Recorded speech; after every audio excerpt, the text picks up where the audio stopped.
Okay, and we're back to part 3 of Delta Green Black Thumb.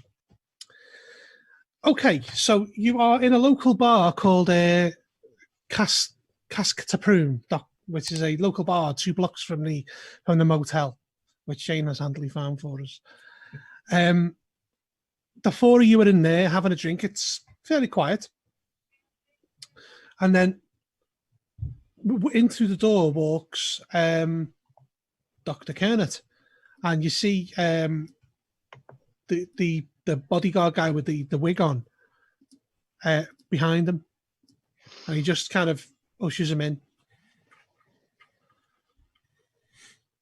I've changed out of my fine Armani suit, by the way. Okay. Look much more natural. Come on, Doctor, let's get you a drink. Let's get you sat down. Big handful of meds and a drink.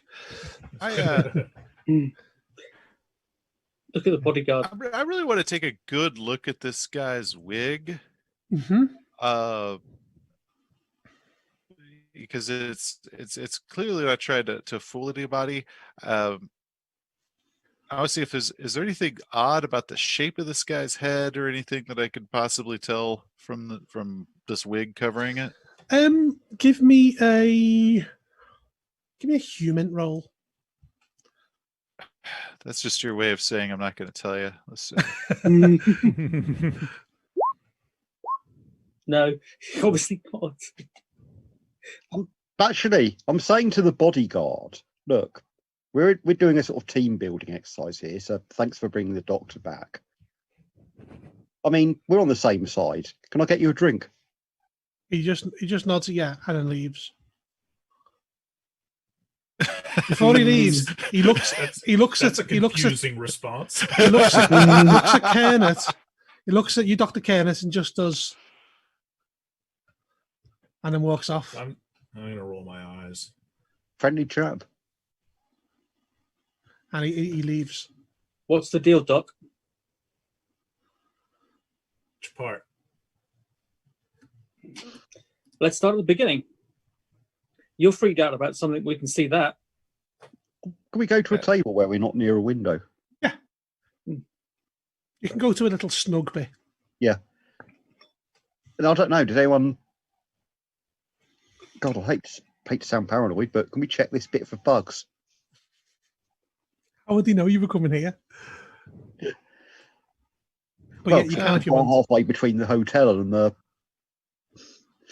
They spotted us coming in. We're not inconspicuous. Who's to say? Look, I basically take out the earpiece. Guys, Yeah, but it's not attached to anything, though, is it? No. But the earpiece itself. Oh yeah, okay, you can take it out. Yeah, yeah, there could be something in that. Well, it might be mundane. I mean, who's known there's nothing. Who knows there's nothing in this suit? They could be reasonably small enough tracking devices. If we're going to get paranoid enough. I was thinking it's in the phone myself. Probably. I just wondered if you had a way of checking, that's all. You know for a fact, Dr. Kenneth, it's not the phone. No, I'll say that then. It could be in the suits, the earpiece, as you say. I like the earpiece theory. Now, well, they could have so many men watching us. Do you think they've got that many men? If they've got that many men, why are they using those men? Because they're bloody amateurs. Are they? They're playing games. They've got immense resources. They're going, well, hey, look at what we've got with these resources. They're not using them very wisely. Anyway.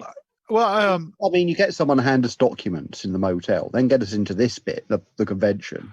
Well, about that motel, do you guys notice the cars there had been there for a long time? Yeah. Yes. Now we got till tomorrow night, right before they're supposed to do game on time. There's a lot of cars there.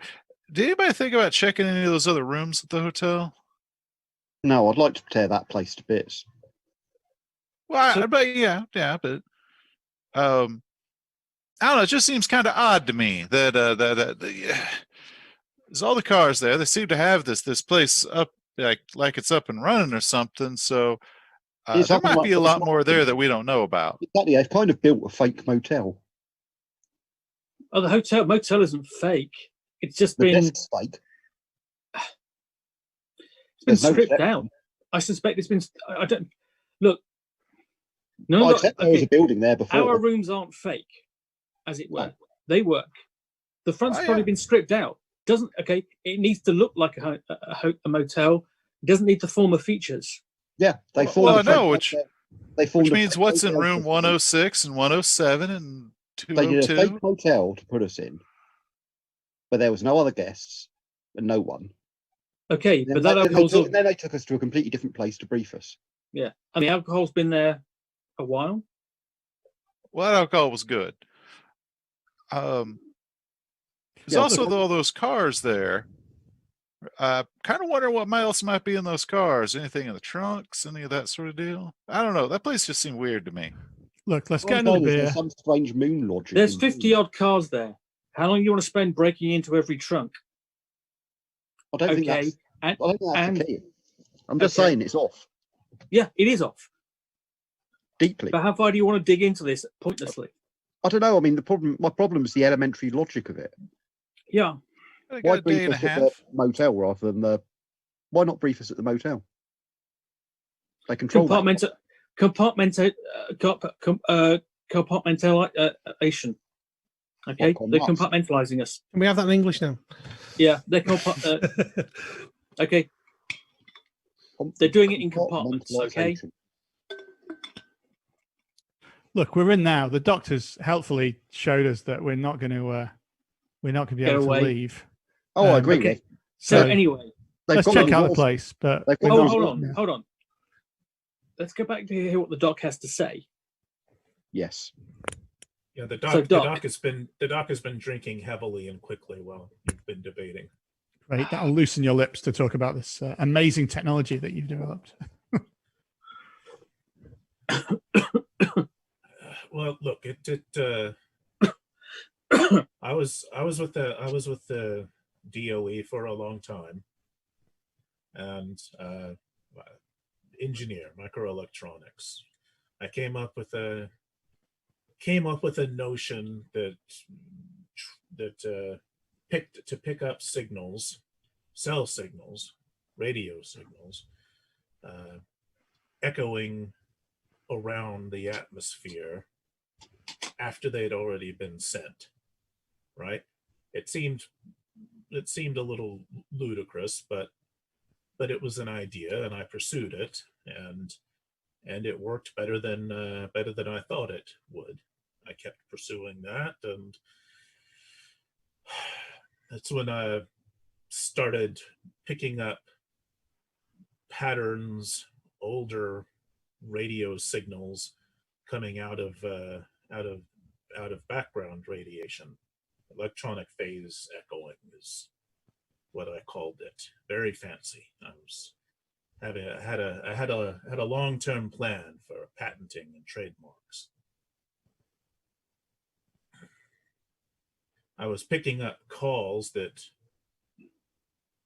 no one had that no one had spied on before. I was picking up calls that didn't need to be grabbed by an IMSI catcher. We routed things through noise generator software, and it could turn what should have just been by then almost entirely random noise into information that you can make sense of. So the more I turned up about that, I started to pick up calls from and decipher calls from people I didn't know, but who were talking about the work, who were paying attention to the breakthroughs. This went on years. I never caught them, never was able to figure out who it was. I picked up very, very, very little of it. In the meantime, it was picking up other things that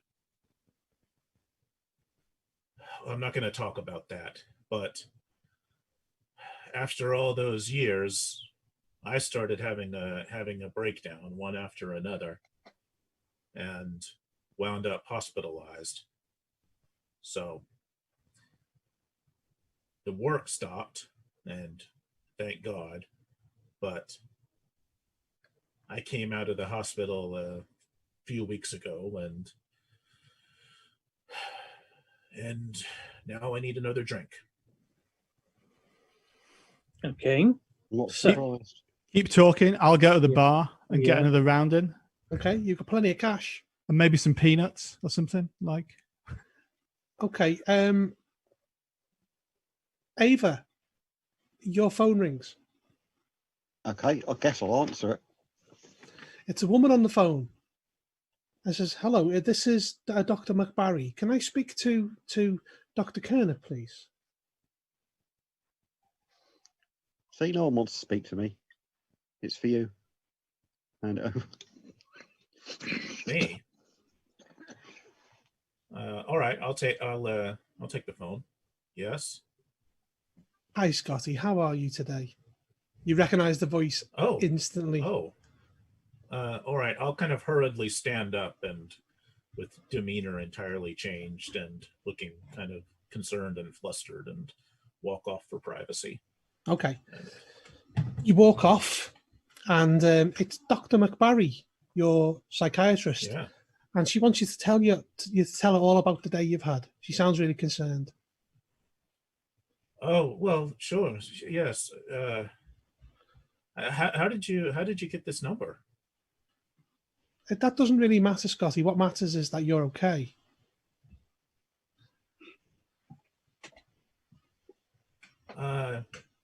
Yeah, I'm doing all right. Thanks. I look forward to.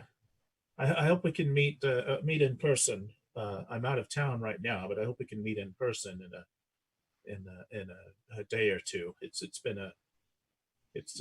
I've had a lot of ups and downs the last few days. Scotty, I need you to do something for me. Yeah, of course. Do you understand what grief is, Scotty? Well, yes. The parents of Sarah Blundell have lost their daughter. They've had grief for years now, and it's not getting any better. I'm hanging up on her. It goes dead. Yeah. Do we see? I mean, is it? We presumably we see this happen. Yeah.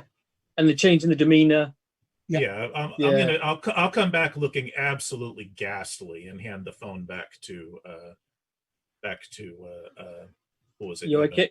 You okay, Doc? Bad news? It's don't worry I about it. hate to say it, but The you look phone like rings you again. had a drink. I'm just switching it off. If you go through someone else. Okay. Phone goes off.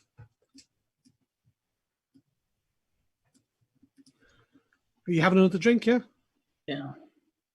Oh yeah. No, I'm just at this point. Kernet's just kind of leaning into the drinking and sulking.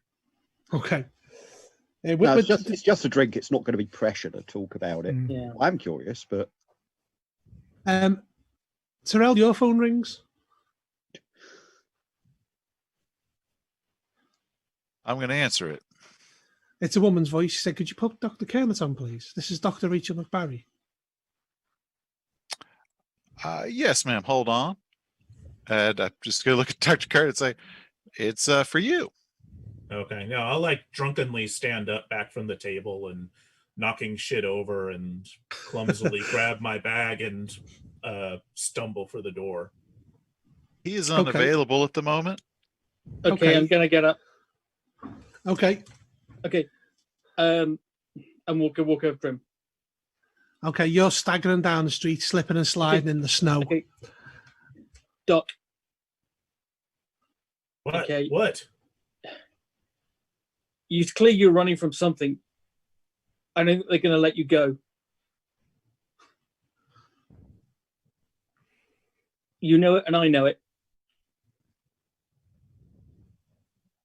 Well, they didn't have to. They didn't have to send her. Her? Look, don't worry about it. I'm not going anywhere. Okay. I'm not going to get on the phone with her.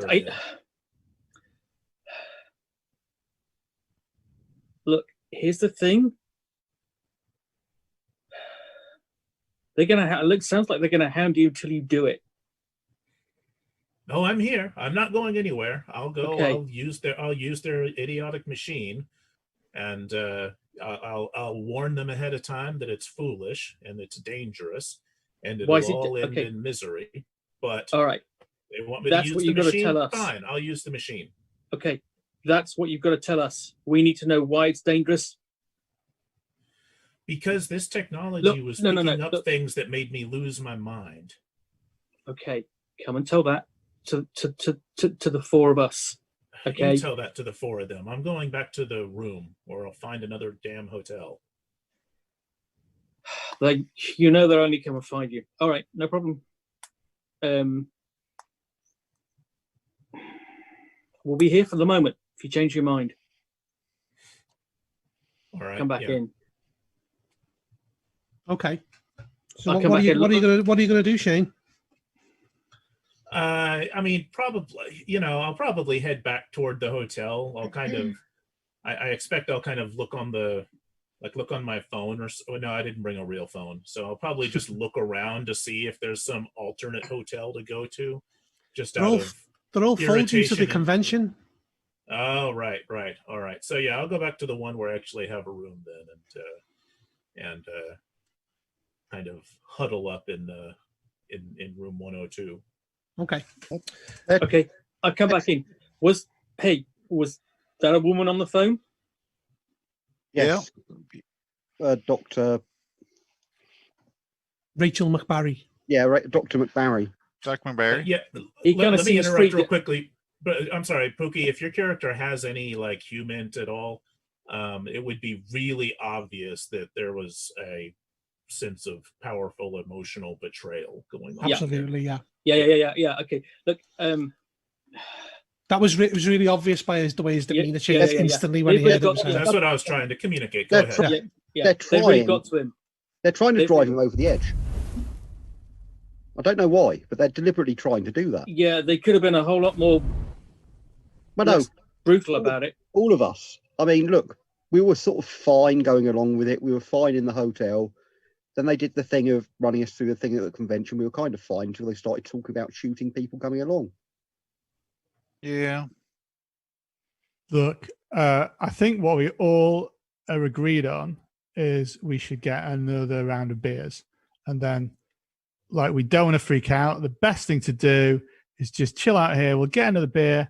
Then we can go back, maybe check the doctor's all right, and just chill out. We've got all day. We don't need to be up early tomorrow. We can check out the cars if we want to, check out the hotel. But I think that's an let's extremely good calm call, down. Doctor. Yeah, if we're drinking this, and we're drinking this amount Need to get something this early in the with it as morning. well. Yeah. We need a good lunch. Yeah, that's Okay. true. We're drinking heavily, and it's just gone noon by now. Okay, and we really need to check on the doc. I don't know. Are you actually you a doctor? I'm a doctor of forensic science. Like, if he's murdered in the night, I can find out who killed him. Like, that's I'm not so good when people are still walking around. That's the problem. Okay,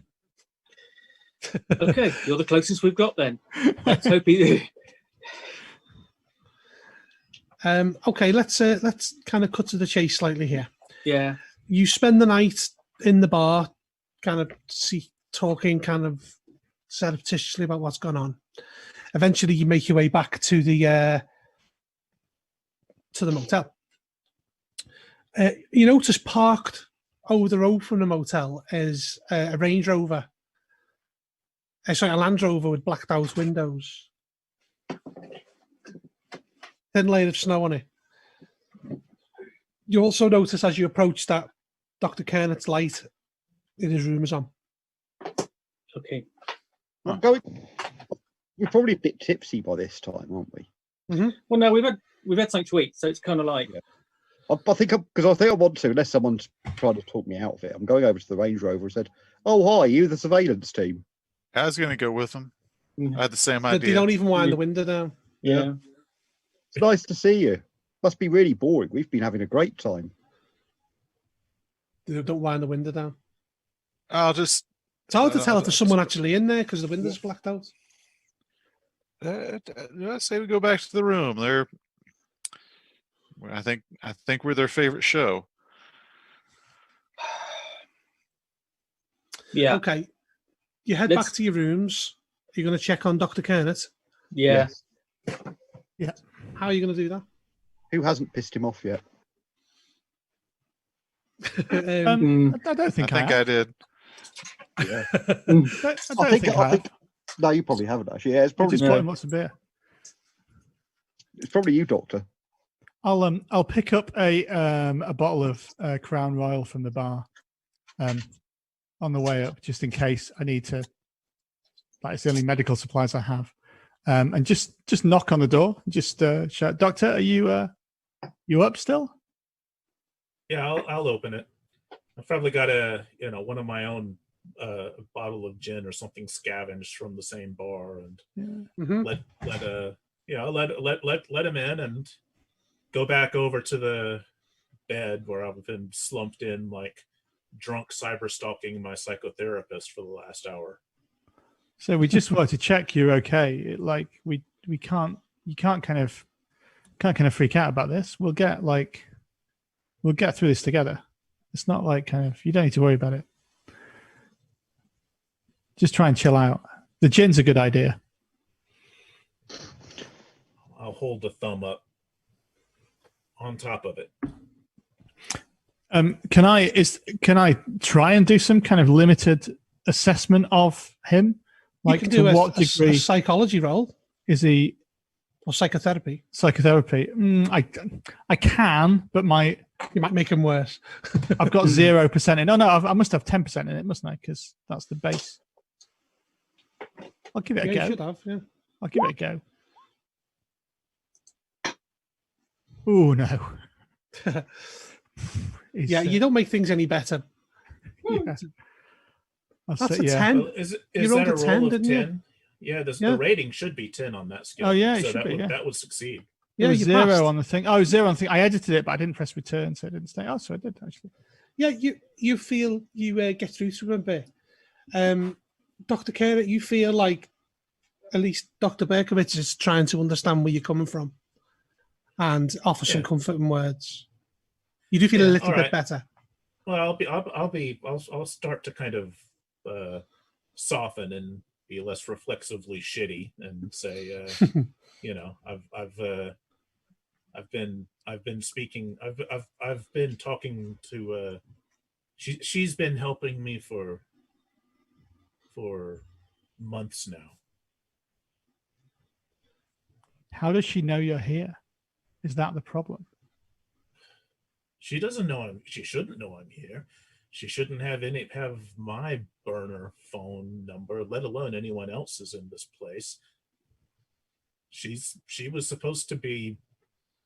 This is where the drunk crying starts. And look, never mind, forget it. It's personal.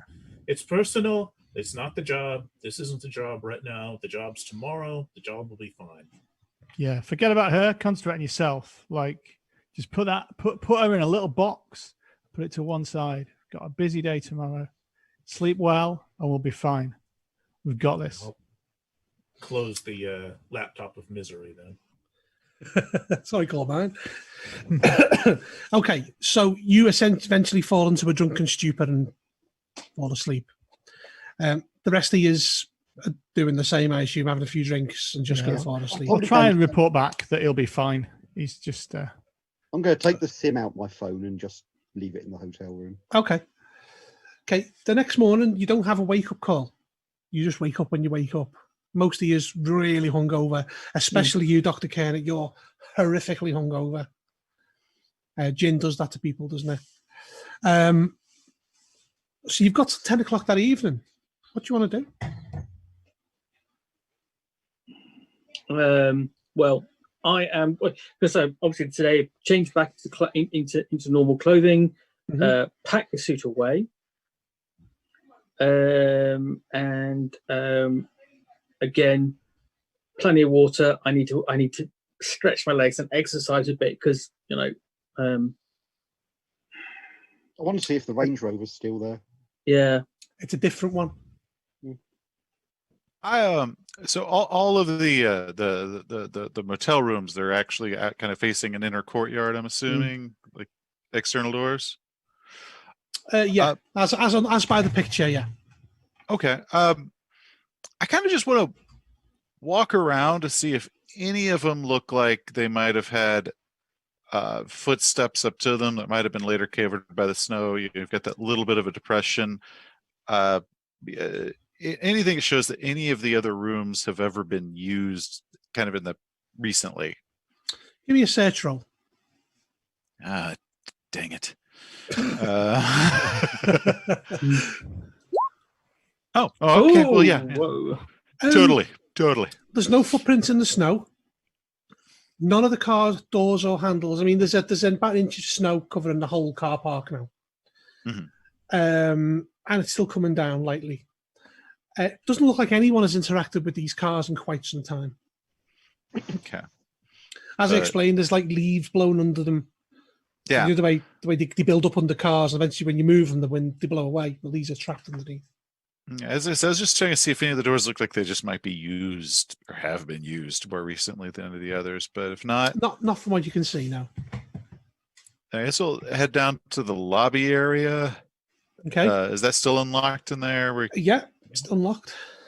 There doesn't happen to be like our free breakfast buffet out there, is there? No. With the waffle machine. Damn it! Don't worry, I'll take care of breakfast. So that's what I'll do. I'll wander off to the nearest place I can get breakfast. Okay, you grab breakfast for people. I'm grabbing 6 breakfasts. Um, Because I want to knock on the Land Rover door again. Okay. And say, I've got you some coffee and some breakfast. No, they don't wind the window down. Watching us all this time. Don't wind the window down. Dr. Kernis, the phone rings in your room. All right, I'll pick it up, assuming it might be somebody that I'm not infuriated with. It's someone who was trying to talk to you last night. It's Dr. McBarry. He says, Hang "Don't on. hang up on me, Scotty. Don't hang up." Already hung up. Okay, you hang up. It rings again. Okay, I'm gonna get up and try my room key on a different room. Doesn't work. You can hear your phone ringing in the room. Okay.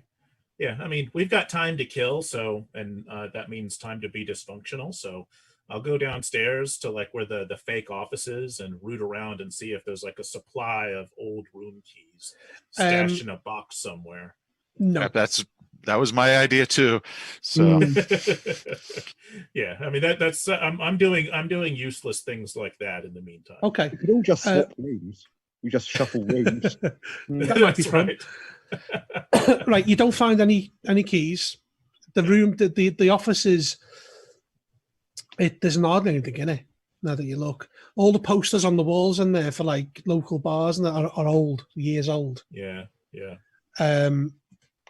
It looks like a front. Yeah. Right. Yeah. No, that's fine. I mean, I'm not really trying to, at this point, I'm not even really trying to investigate anything as much as just avoid what I don't want to think about. Okay. So what are you going to do for the day leading up to the time when you're meant to be collected? I'm going to do some actual research. I've got a looking at serial killers with anything similar, any similar match to this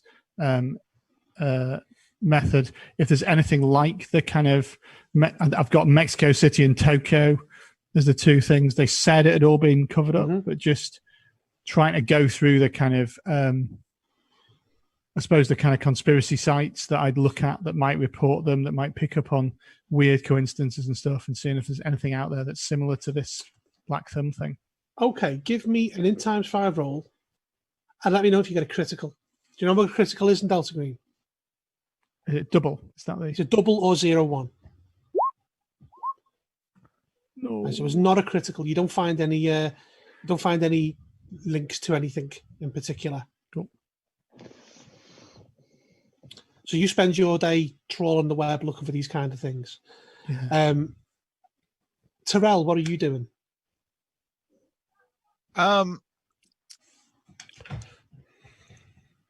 See, I'm gonna Is there like a way I could possibly get into one of these other rooms? Do I actually know how to pick a lock? Trying to actually look through that. I mean, what skill would you use to pick a lock? It's, pardon me, I'm chewing, so That's mine's all right. crunching, but it's usually not a dedicated skill. In Delta Green, we have a thing called special training, which is for tasks that are kind of not quite broad enough that everybody can try it with the stat roll, but they're also not quite extended enough or require so much training that it should be a skill, right? It's kind of it's sort of those things that are sort of in between. And so it could be just about anything, but one of those is picking locks. So Okay. if you have that kind of background, then you could make it a dexterity check or whatever. That's what I was thinking. The GM think are applicable. Yeah, I think I said dex times 1 roll. Oh. Yeah, but I also don't have any tools for it. You're improvising. Because if I can improvise something, otherwise I might just walk through that parking lot checking door handles. Well, are you going to try and pick the lock first? Sure. Yeah. We're in rooms. It's not like the cops are going to come after you for breaking and entering in this place. No. Probably not. Now this is a dex times 1. Mm-hmm. Okay. Do I just roll the dex thing? Because it's an 11. No, I wouldn't have made that. And I didn't think so. It works on TV. I'm gonna at least kind of walk through the parking lot. I want to check door handles. All the cars are locked. Everyone that you check is locked. Okay. That'll probably take me a while then. Okay. Pookie or Bill, what are you going to do? I'm not sure. Basically, I've read one newspaper today.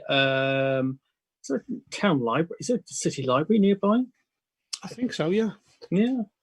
I'm gonna find. I don't know anything. Basically, the simplest thing is to go and find some more information about the Highway of Tears. Yeah, you can easily find out something like that in the local library because it's a local thing. What do you want to know? Essentially, if there's been any parallels between this case and any other case along the over the course of the sort of like the 40-year history. It tends to be hitchhikers that go missing.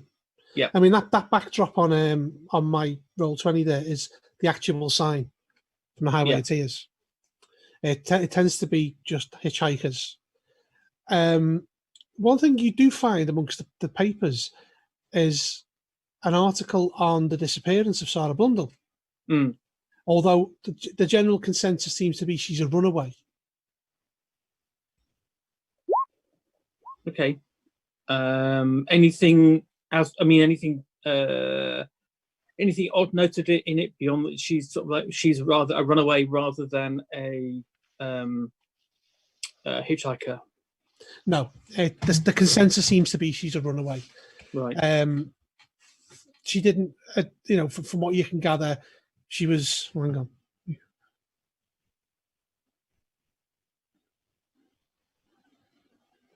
Right. Flip cameras. That better? Yeah. Yes. Sometimes that app just shuts itself down for no reason. Bloody Apple. She's not a kind of person who had enemies, from what you can gather, the bits you read on her. While you're doing a bit of digging, give me an x5 roll. Okay. Nope. Okay.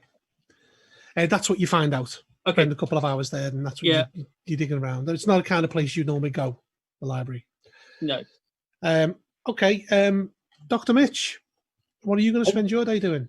I want to go to the nearest sort of cafe or bar, possibly several, and ask questions. Questions about the motel. Trying to find out how long it's been out of commission. I might drop the zinger that I'm staying there. Ask asking about the Land Rovers as well, asking if anyone's seen any Land Rovers with that, or even the guy with the worst wig I've ever seen. Okay, the Land Rover doesn't wind its windows down. No, I mean, I'm asking if anyone's heard about the Land Rovers. You ask about. Yeah. The general, no one's heard about the Land Rovers. It's just as much news to them. The general consensus about the hotel is people hadn't really noticed much about it. It just always seems to be full. I mean, it's just a motel. They're not that bothered.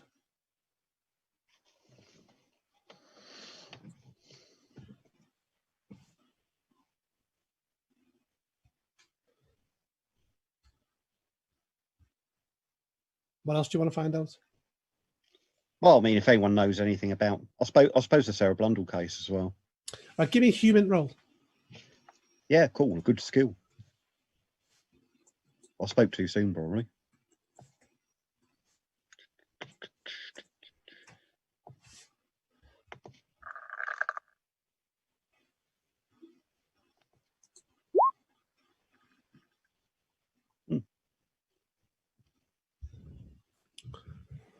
Success. Okay. You do a bit of digging about and a bit of investigating, and someone suggests you go to there's a local coffee shop called Pilkington's. Yeah. Because that's where somewhere we used to hang out.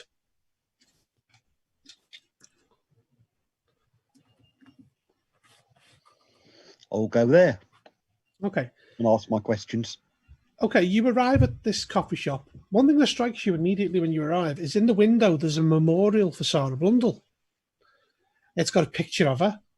It's the same picture that you were shown on the that Walter shown you the night before. You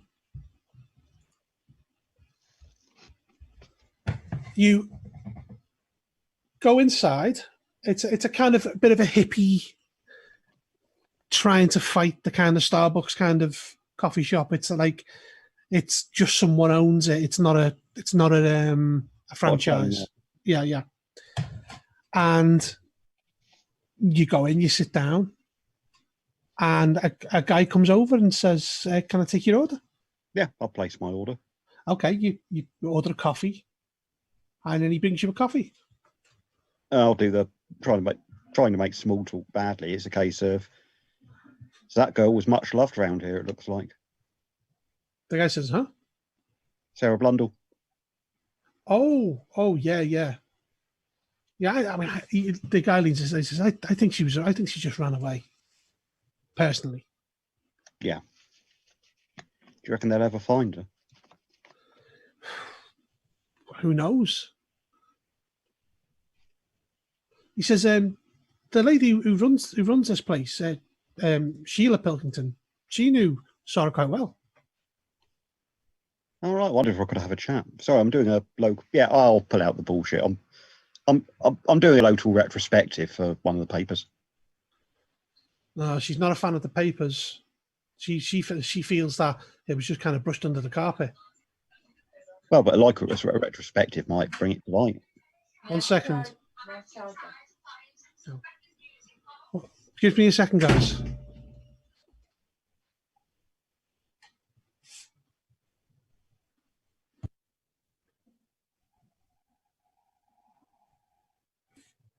All right, okay, sorry. I got interrupted then. Right. Okay. Yeah, the guy who serves you says he feels that Sarah Blundell was not investigated properly by the police. And he thinks that Sheila, who runs the place, believes that too. And she wasn't too cooperative when the police came to talk to her. No, I can understand that. I mean, if I could arrange an interview. Well, I can go and get it if you like. Yeah, sure. Okay, the guy disappeared. He comes back with a lady. She looks to be in her 50s. You can tell back in the day she looks like a bit of a hippie chick. You know, she's got that look about her. And she comes over and she says, "Hi, I'm Sheila Pilkington." And she shakes your hand. She says, "I believe you wanted to talk about Sarah." That's right. Yeah. What about Sarah? I'm over. No, I mean, I just wondered because I wonder if you had any sort of background on her. You know, what was she like as a girl? Was she regular here? Oh, she was a lovely girl. Yeah, Yeah, I she used mean, to come she here was with her lovely. friends. Loved. We don't see her here anymore. Her friends here anymore. Yeah, she just vanished one night. I mean, I think she ran away. Although I don't think she had a bad relationship with her parents. Her parents still miss her. No, it doesn't look like it. She was certainly much loved. But is there anything you could? I don't know. I mean, like, what could the reason have been? I wonder. I don't know. I mean, Prince George is a pretty rough town. Maybe she just wanted out. Well, but just like that. Well, that's how it works, isn't it? People Well, run you away. think she should at least give her parents a call at some point. She says, I Lovely don't know girl, what to she had a tell good you. relationship with them. I don't know. I don't know anything about her parents. I mean, her parents don't live here anymore. They moved away. Yeah, well, don't blame them at all. It all became just a bit too much for them. No, I can only imagine. Who do you work for again? She says. Yeah, so saying I'm from out of state. It's the Toronto Star. Give me a persuade roll. Yeah, I thought that would come out. Sorry, I closed my character. Why did I do that?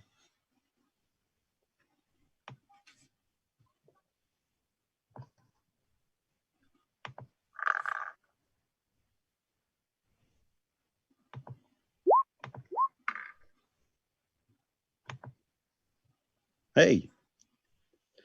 Well, she says, oh, I mean, I don't really have much more to say than I've already said and what you find out. We have the memorial here each year. I believe her parents do come to or they have come back for the last couple of years to get people to turn away and not go and try and investigate this whole she appears thing. Sounds a bit kind of Candyman to me, she says. Yeah, it does seem really suspicious, doesn't it? Hmm. Anyway, it was lovely talking to you, she says. Yeah, nice to talk to you too. Okay. Sorry if I'm reopening old wounds. No, she says it's fine. It's no problem. And she heads off into the back office. Yeah. Okay. Unless anyone wants to do anything in particular, we're going to jump ahead slightly in time. Is there anything anyone wants to do? No, I mean I'll share. No, she'll basically come back. I mean, obviously, come back to share what little information I've been able to find, but okay.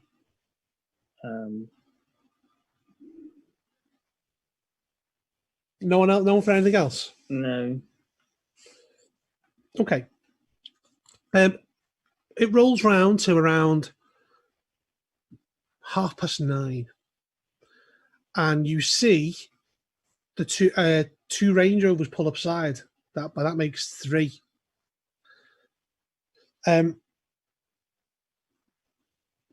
The guy with the bad wig comes over, knocks on everyone's door, and says, "Are you ready? Need to head out." Okay. I was born ready. Okay, he leads you across the packed parking lot. You all get into the various Land Rovers, Range Rovers. The one that was parked across the road is just staying there, sat there. Layer of snow on it. You don't even know if there's anyone in it. And you start driving. You drive for maybe 15, 20 minutes, and you all become aware the people who are in the back car, which I'm going to say are Dr. Berkowitz and Terrell, that there's something following you. You have a look behind you and you see a U-Haul truck, and it's being driven by Dr. Patel. Okay. Fair enough. Okay, you drive up onto the highway it is, and you drive through darkness and snow, and eventually you see light in the distance. And you just pull up, and there's like a carnival kind of thing going on. You see there's people doing fire juggling.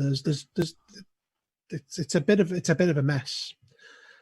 The Jimmy turns around and he's got silenced 6 hours, and he's passing them to Bill, to Terrell, and the African American guy in the car behind passes one to you, Dr. Berkowitz. None for me. Sorry, I'm one for you, Ava. You don't get a gun, Dr. Kenneth. I'm Probably going to for the just do best. standard check, make sure it's Yeah. loaded, yeah. all that stuff. It's fully loaded, 15 shots. Yeah.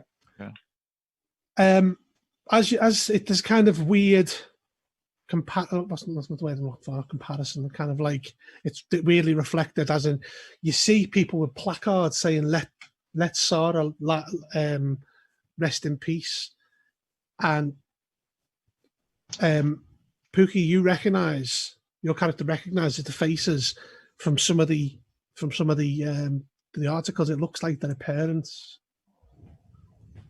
And it's a weird kind of juxtaposition of you getting handed silenced pistols as their parents are standing there, clearly distraught, trying to convince people to go away. You heard the Westboro Baptist Church, people are booing them and throwing stuff at them, and they're picketing with their signs saying Sarah Blunt will burn in hell, and America will burn, and all that stuff, foul as they are. As you pull up, one of the mounted police comes over, knocks on the window, and the guy in the front winds down. I said, he says to Jimmy, "Are you the disposal guys?" And Jimmy nods. He says, "Open the barricade," and you just drive through. The snow beyond it is untouched apart from horse hoof prints. You notice there are various Canadian mounted police on horses patrolling this perimeter they've set up to stop people getting to the site of where she appears. You all get through the roadblock, and eventually you pull up to a place. Now you've got to imagine this place as being dark and covered in a layer of snow. Okay, I will drop it into Roll20.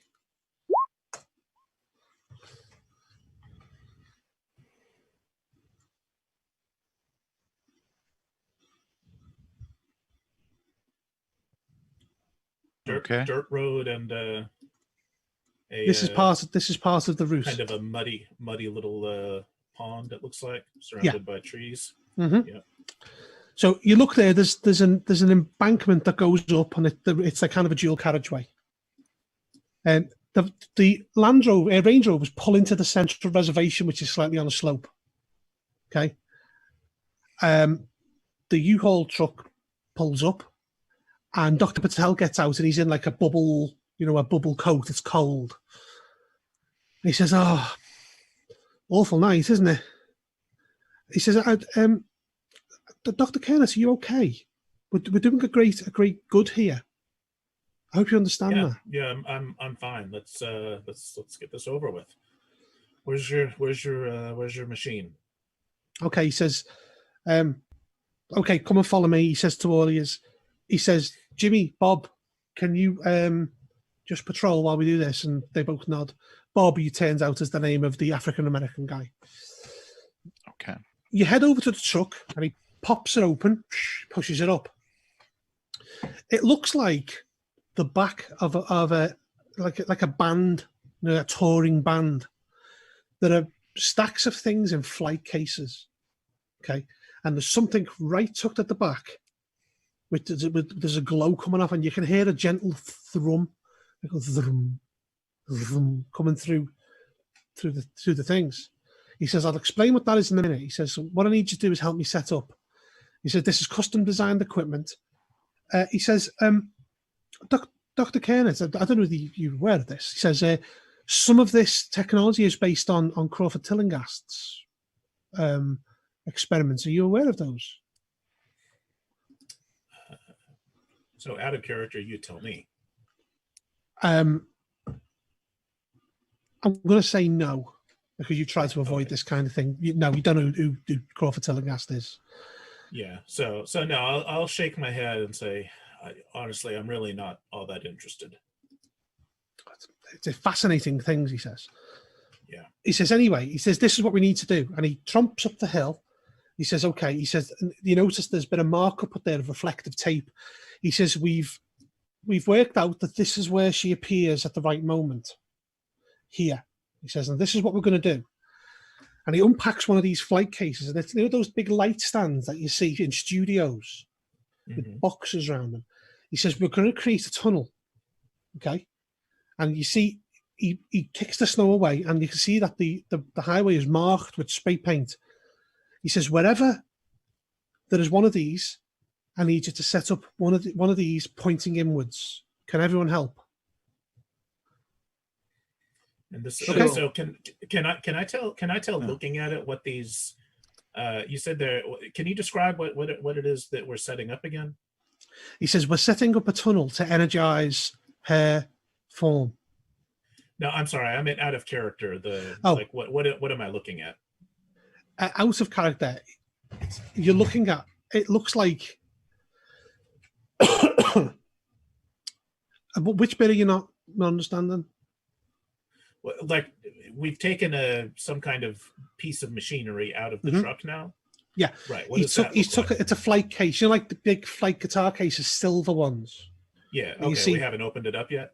No, he's going to open it now. He opens it up. Oh, okay. Go ahead then. And it's a light stand, and he fastens them up. They all look like they've been custom cut, and they've got box light fittings which direct the light inwards. Okay. So he's got various things to pin them down with, and over the next hour, you set up what is like they're facing each other inwards of lights on stands, pointing inwards. He says, "This is the path," and he points which she crossed on the dash cam video. We know this is where she appears and this is where she runs. Can I see any mathematical pattern to the way things are positioned? No. It just looks like you're trying to illuminate something. Okay. With this kind of tunnel of lights that they're building, if I kind of follow the eyes of where that's running, is it toward that pond or is it? It's to the. If you had the pond in front of you, it's to the right of the pond. Okay. Okay. So I was just trying to see if I could kind of Visualize follow that path, just kind of see it. Okay. So he says, okay, this is what we're going to do. And he goes over and he takes more of these flight cases out. He said, these are incredibly expensive. Please don't break one. And he takes out bulbs. Now, these bulbs are like, have you ever seen... Are they xenon, sort of xenon light bulbs for cinema that bright? No, they're custom made. They're like spirals of green and white glass that come to a point, and they have various points jutting out. It says these will direct the energy into the pathway. And he goes over and he fastens one in. He says, and they're motorized, which means they will spin to generate the energy and to focus it. He then goes, he's got everything out, and you've got all these lamps set up pointing inwards, and they've all eventually got bulbs fitted in them. He then goes over and culls the biggest, thickest coil of power cables you've ever seen. As he pulls it out, you notice what they're plugged into. In the back of the truck is it's a dome. You know those clocks you get that go under domes, which have rotating bottoms on them? Yeah. It's one of those, but it's got various holes engineered into it. And the power cables feed into the holes. And you notice there's one for each of these lights. What is in the power thing is something bizarre that you've never seen. It's about 7 foot tall, and it's like a stalagmite that looks like it's made of mercury. It pulses and ripples, and light plays off it, and it plays off the inside, and you can hear the thrum through the base of the truck. He says, this is the exotic power source that I was talking to you about. I can't tell you any more about it than that. He says, so what we do is this. And he drags them all around, and he fastens each of these cables into one of the lights. Okay. And then he gets the biggest roll of polythene plastic, and he puts a tunnel over it, you know, like an ET, with the tunnel, like the to prevent bacteria. So eventually, over the next 2 hours, you're left with a tunnel with no lights on it, with cables running to it, and it leads from the top half of the road down the hill and over to another bit where, if you remember back, the image of Sarah blinked out of existence. Okay. Are And you, so are you this getting the picture so far? and this so Yeah, this yeah. mercury stalactite that's just still in the back of the truck. Mm. Yeah, it Okay. looks to be bolted down to the with big huge bolts. Yeah. Okay. So Um, the noise the noise, is that coming from that stalactite? Yeah. Or stalagmite? Um, And is there a pattern to the noise? Is it anything that's say horrifyingly familiar to me? I wouldn't say horrifyingly familiar, but it's unnerving. Mhm. So not sand draining yet, because you've not seen what it does yet. It's just, it could be special effects for you don't know. So basically, Dr. Patel, Mhm. what does this thing do? He says that's a good question. He says, we tested this. We know it works.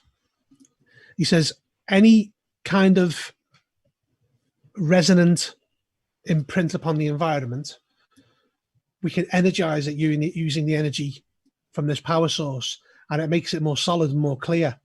What's this power source? That's not something I can tell you about, he says. Okay. So you're using the power to make whatever this imprint of Sarah solid? Yes. Not solid as in you could go up and hug her, but solid enough that we can identify her properly, and solid enough that she won't blink out of existence when she leaves the other end. He says, however, Dr. Kernet, we need your help with something here. He says, right. Your technology allows us to fine tune the image. The energy that is infused into the image is quite raw. Your technology has allowed us to refine it and to make it more clear. And we may be able to pick up audio to find out what happened to this poor girl. He says, I need you to help us, and this will be the last thing we ask you to do. He says, come on, I'll show you. He goes over to one of the Range Rovers and pops the boot on it. And in it is a harness. Okay. He says, it's been custom made to fit you. He says, so can you stand still while I attach it to you? And he attaches this harness. What are you talking about? What is this? He says it's not dangerous. It just will allow you to fine tune the image. What do I need a harness to fine tune an image? Because it's the way the technology works. Can you be a little more precise than that? I can went to show you. science school, I know big words. Okay. He goes into an explanation. He kind of cuts to the crap. Yeah. And he explains that it's a harness with a portable power supply, and it's got equipment that will allow you to, as the image moves, to tune it into existence like you would tune a TV. But you can't do it from the back of a kind of a Range Rover, because the power supply is in there and it's on a big cord to you.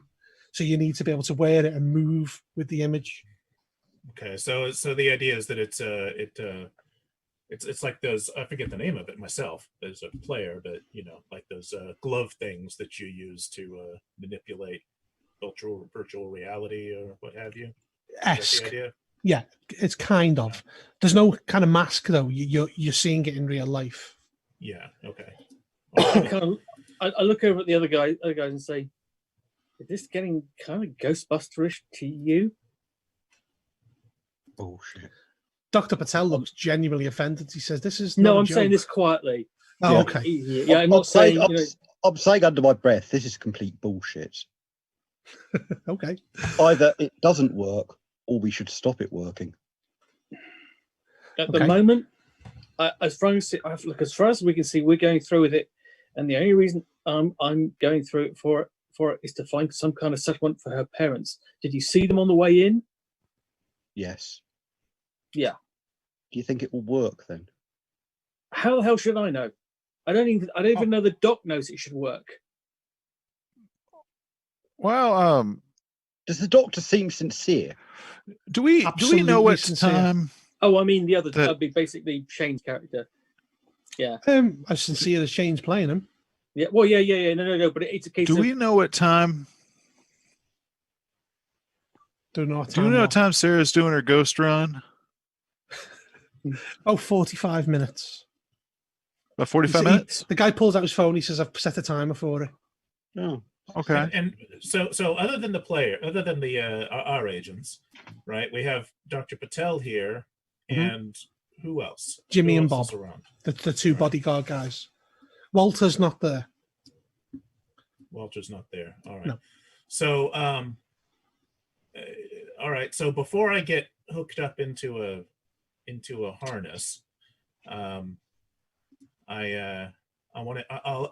ask Patel. Okay, well, before I do that, is there a chance to ask him a question such that neither Jimmy nor Bob would hear me ask Yeah. and hear what the answer is? Yeah, absolutely. Yeah. Yeah, then I'll ask him, all right, before we go any further here, tell me who calls the shots. He says, "I call the shots here." So Walter answers to you? Mm-hmm. Yeah, all right. So who's responsible for putting me in psychiatric care of one of your secret agents? Is that you? That's above what I know. He says, "I'm relatively new to the organization," Okay, see, I just asked who calls the shots. but that would be me because I'm leading the science here. Am I confused, or are you? I want to know who makes the important decisions. Regarding the science, me. Regarding the whole operation, that would probably be Walter. As I said, I'm fairly new around here. I'm just doing what I've been asked to do. Yeah. All right. So you want my cooperation, right? You need Absolutely. you need me to call on my knowledge of the mathematics of all this to make your machine work. He says, "What are you getting at, Dr. Kernet?" What I'm getting at is I don't like feeling like I've been jerked around and manipulated in some half-assed way here. It's destructive, and it's frankly, it's insulting. You want my cooperation? I want some assurances that I can trust and that I have reason to believe that I'm going to be taken seriously, and I'm going to be dealing with professionals and treated like a professional, and that I'm not going to have somebody yanking my emotional chains. I'm not sure I follow what you're talking about, Dr. Kernet. No, of course you don't, because you don't call the shots. Well, would you mind explaining? Yeah, I would. It's not your business, obviously, but I'm telling you, I want more out of this arrangement before I get in some insane harness here and start using technology that I have no idea what it's actually going to do. So what are you suggesting then, Dr. Kernet? Get on the phone with somebody in this organization, whatever it is, and tell them whatever you have to tell them to fix this situation. In what way? Oh, for God's sakes! I'll turn and leave him and go find Jimmy and Bob. Are they together? He kind of looks a bit like he follows you and he says, "You want me to fix it, but you won't explain how." Okay, you just heard me give my whole speech, right? And yet heard you the won't words tell I me said? what the problem is, he says. I'm not going to tell you any more than I already told you. Well, then I can't help you, Dr. Kernet. All right, very good. I'll find somewhere to have a seat and wait till you're done with your experiment. So you're unwilling to help us? Yeah, as long as you're unwilling to help me. Well, what help would you need?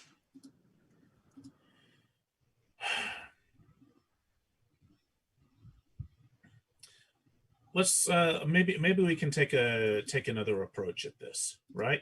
Maybe get Walter out here. I'll ask him if he knows who's involved in organizing my life. He says, let's do the experiment. Let's sort what's going out in here. And I promise you, when we're done, I will call Walter. No, that's not how it works, you see, because once the experiment's done, I don't have any leverage. And once the experiment's done, then whatever happens to me will have already happened. I'm not sure I can guarantee that. Look, Dr. Patel, I understand you're very passionate about your project here. I'm not. What I am very passionate about is frankly, the anger that I feel at how I've been manipulated and jerked around by people that you're working with. Does that make any sense to you at all? Is that clear enough for you? Is that communicating anything to you? He says, Dr. Kenneth, how do you think this is going to help your situation?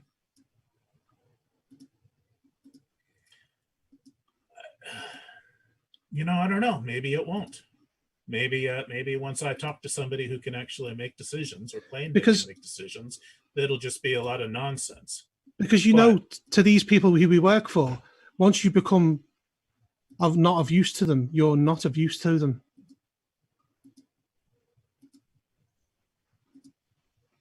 Are we understanding each other?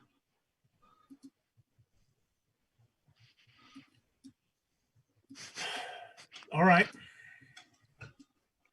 He says, you have my word. Once we're done, I will call Walter. We hope for more cooperation from you, Dr. Kenneth. I mean, this is your crowning achievement as a scientist, as an electrical engineer. It was a catastrophe that ruined my life. I have a feeling it's going to ruin yours. Well, we'll see, won't we? I can't offer any guarantees. You have this look in your eye. I can tell that it says that no matter what I say, you're going to proceed straight ahead because you can see either a Nobel Prize or you can see in your immediate future some discovery that could shape humanity and for which you'll spend the rest of your life being proud. All I can tell you is I felt that burst out laughing as you say that years ago. He burst out laughing at the very notion that he's going to receive a Nobel Prize. No, I get it. It's secret, no Nobel Prize. But my point stands. All of this feels an awful lot like what it felt like for me a few years ago when things just started falling apart. So, welcome to my world. I hope you enjoy it more than I did. So, are you going to help me or not? Sure, yeah. We've got Bob and Jimmy over there with their silenced pistols. Yeah, I'll help you. Good. He says, as long as we understand ourselves. He turns his back on you and walks off. He says, okay, would everyone gather round, please? While they're distracted, is it possible for me to, how shall I put it, find something sharp, something that would cut through wires? Not really. You are in the middle of... No, I'm thinking of their equipment. Not really, no. There may be like what do you call it? Crowbars and things in the cars. Yeah, you don't have access to the cars though. Okay. Do American cars have crowbars in them? Yeah, generally like in the trunk and there's the like tire irons. Yeah, but you can't cut through anything with a tire iron, can't you? Right, it won't be sharp. No, right. You can very, very slowly. I'm going to say some of the handles basically for the screwdrivers, taking off the nuts on the wheels, can have basically a flat end designed to leave the tire off. It's up to you what you want to do. I mean, it won't be a. No, I mean, if I can't find something easy, I won't do it. If only you'd grabbed that guy's katana earlier on. Yeah. He's the one we should have recruited. He'd have been well up for this. They should have recruited him. Yeah. Okay. Should we have a little 5-minute break there before we do the finale bit? Sure. Yeah. Sure. I do have one question though. Go ahead. Did my character remember to bring his sunglasses? Give me a look roll. Oh, yeah, why don't you just say no then? Because it's more fun to watch you fail. No. Why would you bring sunglasses Sitting next to overnight? my bed. Well, I remember there was this symbol thing that burned a freaking hole in a screen. Yeah, that was something else.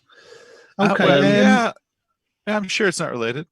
James, we're Okay. going to have a little 5-minute break there, and then we're going to finish off. Okay.